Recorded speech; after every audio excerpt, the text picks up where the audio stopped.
পালাই গেছেন। এখন আমরা কার সাথে কথা বলবো? আমরা এই জন্য সচিব ম্যামের সাথে কথা বলার জন্য এখানে এসেছি।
আমরা আমাদের দুটি যৌক্তিক দাবি নিয়ে এনটিআরসির কাছে গত 3 মাস ধরে গিয়েছি।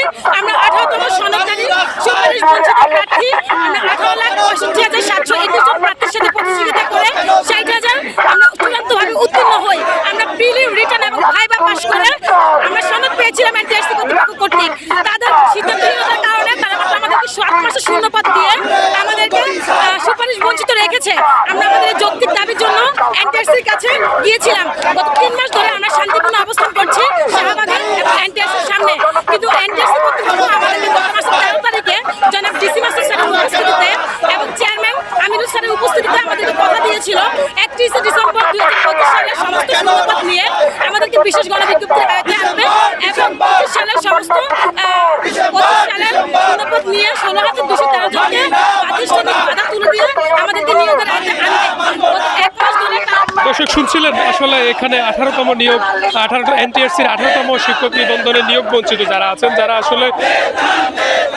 আসলে প্রিলিমিনারি ধাপ এবং রিটেন পরীক্ষা পাশ করে এমনকি তারা যেটি বলছেন তারা আসলে চূড়ান্তভাবে সুপারিশ প্রাপ্ত হওয়ার পরেও তারা নিয়োগ প্রাপ্ত হন নাই, যার কারণে তারা আসলে রাজপথে আসতে বাধ্য হচ্ছেন। আপনাদেরকে আরেকটা বিষয় জানিয়ে রাখি, তারা যখন এখানে এসে শিক্ষা ভবনের ঠিক সামনে যখন তারা অবস্থান নিয়েছেন তখনই পুলিশের পক্ষ থেকে তাদেরকে সহযোগিতা করা হচ্ছে। দেখছেন একজন যখন আন্দোলন করছেন তাদেরকে আসলে তারা যখন এখানে অবস্থান করছেন পুলিশের পক্ষ থেকে 5 জনের সদস্যের একটি টিমকে আলোচনার জন্য সচিবালয়ে পাঠিয়েছেন।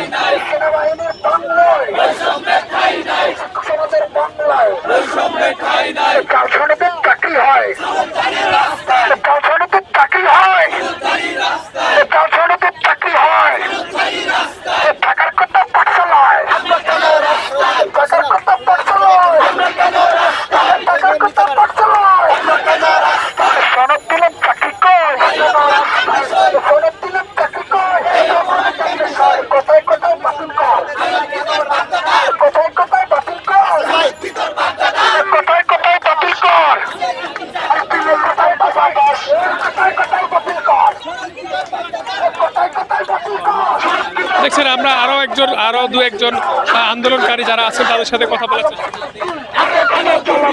শুনতে পাচ্ছি না। আপনারা সচিবালয়ে এনটিআরসি রেখে সচিবালয়ের সামনে কেন? আমরা 2-3 যখন এনটিআরসি এর সামনে অবস্থান করছিলাম, কিন্তু এনটিআরসি এর চেয়ারম্যান নুরুল আলম স্যার আমাদের সাথে দেখা করেননি। কারণ উনি একবার পালিয়ে গিয়েছিলেন, তাই চেয়ারম্যান স্যারকে না পেয়ে আমরা সচিবালয়ে চলে এসেছি। কার কাছে জিজ্ঞেস করবো এই জন্য? সচিবালয় থেকে যে সেপ্টেম্বর এনটিআরসিতে গতকাল থেকে আমরা অবস্থান করছি। এরই মাঝে কিন্তু নুরে আলম সিদ্দিকী স্যার পালাই গেছেন। এখন আমরা কার সাথে কথা বলবো? আমরা এই জন্য সচিব ম্যামের সাথে কথা বলার জন্য এখানে এসেছি। আমাদের দাবিটার বিষয়ে যেন উনি অবগত ছিলেন। সচিব ম্যাম আমাদের সাথে বরাবরই মানে ভালো ব্যবহার করছেন, কিন্তু আমাদের তার মেয়ের সমতুল্য, সন্তান সমতুল্য হিসেবে আমাদের দাবি মেনে একাত্মতা ঘোষণা করেছিলেন। কিন্তু এর মধ্যে ভারপ্রাপ্ত চেয়ারম্যান নুরে আলম সিদ্দিকীর যোগ শাসনে আমাদের সেপ্টেম্বর পর্যন্ত শূন্য পদ দেওয়ার কথা হয়েছে। এর মধ্যে আমরা ওয়েবসাইটে দেখতে পাচ্ছি যে সেপ্টেম্বর পর্যন্ত শূন্য পদ দিয়ে আপনার রিকুইজিশনের বিষয়টা ওয়েবসাইটে প্রকাশ হয়েছে, কিন্তু আমরা তো 31 ডিসেম্বর পর্যন্ত শূন্য পদ চাইছি। এই জন্য আমরা এখানে এসেছি এবং এটাকে আদৌ আমাদের জন্য কি কাদের জন্য এটা খোলসা করেননি। এই কারণে দর্শক, যারা ছিল এখানকার আন্দোলনে যারা আছেন তারা আসলে জানাচ্ছিলেন তারা আসলে এনটিআরসি ছেড়ে কেন আসলে সচিবালয়ের মুখে আসছেন সে বিষয়ে তারা আসলে জানাচ্ছিলেন।